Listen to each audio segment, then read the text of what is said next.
Let's go next to Carla, who is joining us from a very early morning in beautiful but still dark outside Australia.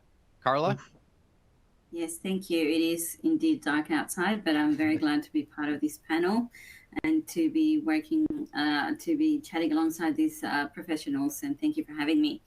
I do relate to the topic for today because I do agree that quality and regulatory departments have to be joined at the hip. They do have to work hand in hand, particularly when it comes to overseeing numerous suppliers across multiple time zones across the world, and how to best align a synchrony of events where what one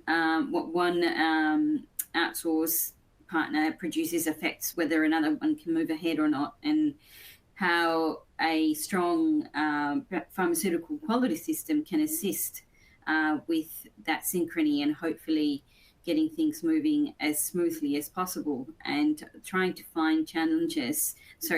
address challenges in a dynamic world is something that we deal with every day. And I think that a pharmaceutical quality system, a strong one, and a good working relationship within regulatory and quality is definitely something that hugely impacts how well you can work and manage all of your outsourcing needs and how that progresses as seamlessly as possible.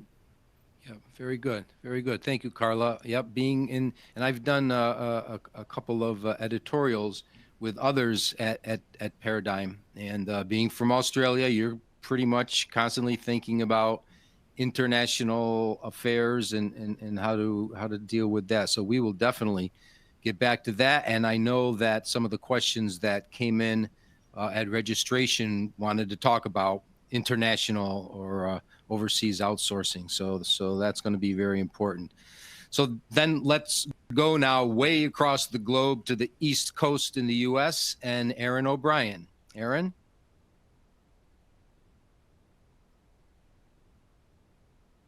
Hi, thank you, Louis. Really appreciate the opportunity to be here today.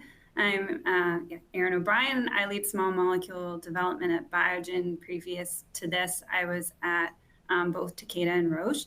So I'm coming from a technical background, not quality and regulatory, but as we know, we have to work really closely together. Everything that you put in your regulatory filing has to come from really good data with the technical scientists have to contribute to. And so today, I've had the privilege of working with CDMOs all across the globe, but the particular topic that I wanted to focus on pertaining primarily to small molecules is regulatory starting material challenges with outsourcing, and making sure that you do that in a phase appropriate way, that the starting materials are the building blocks for the drug. And so it's critical that you get the quality components of that right, that the manufacturer that you're using, if you're outsourcing it to them, that they have good relationships with those suppliers.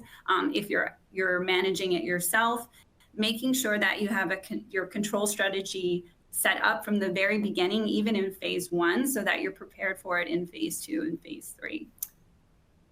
Okay, very, very good. Yes. Starting materials. COVID taught us how important they really are. If we didn't know before, so that's a good topic we'll get back to.